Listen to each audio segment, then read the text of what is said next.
Hey,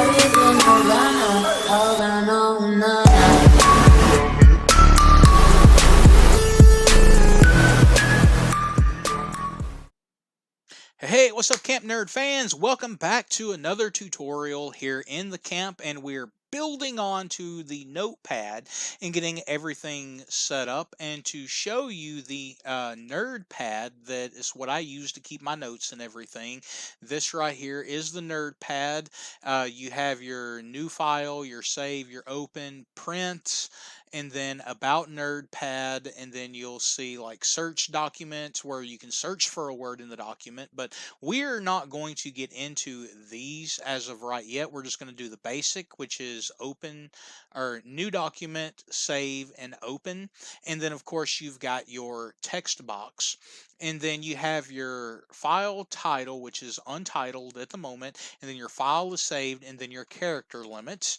And in the last tutorial, we went briefly over the character limit, getting that set up. So now what we're going to do is we're actually going to get into doing the character limit, and then we'll get into the next couple of tutorials as clearing the text and the saving the text and opening the text files, and then also down here the file title where it changes. And to show you right here, if I was just to type random characters, it's going to tell me that I have done 25 characters of 2 billion character limit is what I have set on this.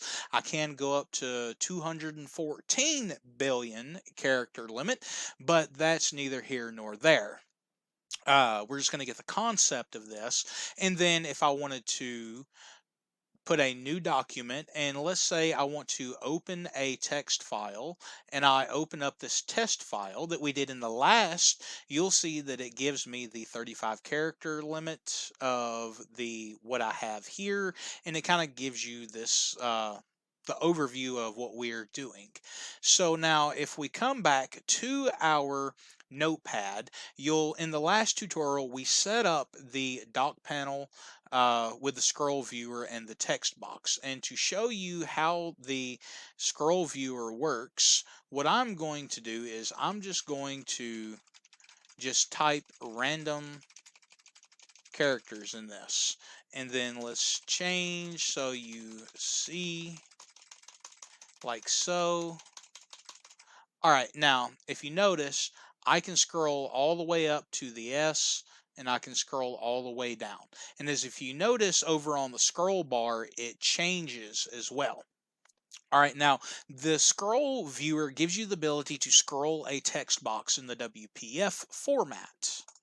So now what we're going to do is in our last tutorial, we brought up a private void text body changed. And before we get into that, we need to define our last dock panel that we have down here. And what we're going to do is we're going to put in a text block. So it's going to be text block, and then we're going to close it off like so. And then within this text box, we're going to label it as X name, and then this is going to be car count, or care. It's going to be CHAR, short for character, and count. And then we are going to put the text, and this is going to be 0. You can leave it blank if you want to, but since we already defined in the last tutorial what the character count is going to be from what we labeled it on, and we're just going to keep it simple, we're just going to put 2 billion, which is, I believe that's 2 billion. And so we have that defined right there, and then you can go through and you can set your font size, everything like here. And so that is what we're going to have right there. And then let's just put a font size. All right, we're going to put a font family of Calibri Light, font size of, let's say, 14. Let's bring that down to 10. Yeah, 12. Just kind of get it how big you want it from there. And then this is also going to be a vertical alignment, and this vertical alignment is going to be center, and then it's going to be a height. Well, we're not going to do a height. We're going to do a width. So the width is going to be 250. And the reason why I put 250 is we're going from what we had gone on the actual nerd pad that we have seen. So here you see a character limit of 0 of 2 billion. All right, so now let's wire up the character limit. And what we're going to do is we're going to go over here to our text changed, and you have a private void text body change. Below that, you want to do a private void. And the reason why we're doing another private void is because we're going to define the character count. So car count, and then you can reference this in anything. And so what we're going to do here in just a minute, we're going to reference this. So let's put the car count. Now let's get into it. So we're going to define an int, and within this int is going to be int j equals.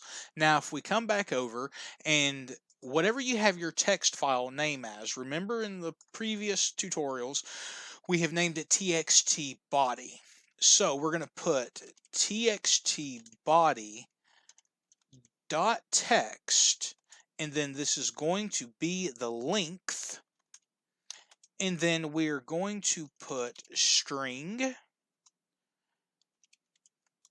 car count equals, and then within this character count, we are going to define the j dot toString, and then we're going to put plus, and then we're just going to kind of space it out a little bit like so, put our forward slash, come back, space it out, and then come back, and then we're going to put our 2 billion mark there. All right, now the private void char counts, let's see what we did with this. There already contains a definition with this. So what we are going to do is we are going to put car count, make it lowercase like that. All right, so let's just kind of fix the situation, rename car to car counts, and then we're going to come down, and where we labeled the text block down here is going to be car count. So LB, or it was it text, what did we name that? The X name is car count. So car count dot text equals, and then it's going to be the car count like so. All right, now since we have this, we're going to come up and we are going to define the car count like so. And then now what we should have, and we're going to end on this note of this tutorial, is once we start the tutorial, you'll see down here it's 0 of 2 million. So whenever we start typing, you'll see that it changes and it gives you the character count of your character limit of whatever you have. All right, so you can go through, and then still, I mean, it's got the tab function, things like that. And so if you would like to get to this point so far, watch the previous tutorials and and you can catch up to where we're at now. And so what we're going to be doing is we're going to leave off with this on this part of the tutorial, and in the next tutorial we're going to be getting into the save function, the open function, and new, defining that as well, and then also putting our file create name. And this is the nerdpad that I use, that I created to keep on my notes, and we'll get into the file title and then untitled, and then have it changed to where it is from there. And as also with the document that you open, it will also give you the character limit that is within that, the character length of whatever your character length predetermined would be. So this is Ian here in the camp. If you like the video, hit that like button, and also if you are not part of the Camp Nerd family, would love to hit that subscribe button, turn on the notifications, and as always, I will see y'all guys in the next tutorial. Until next time, keep it nerdy.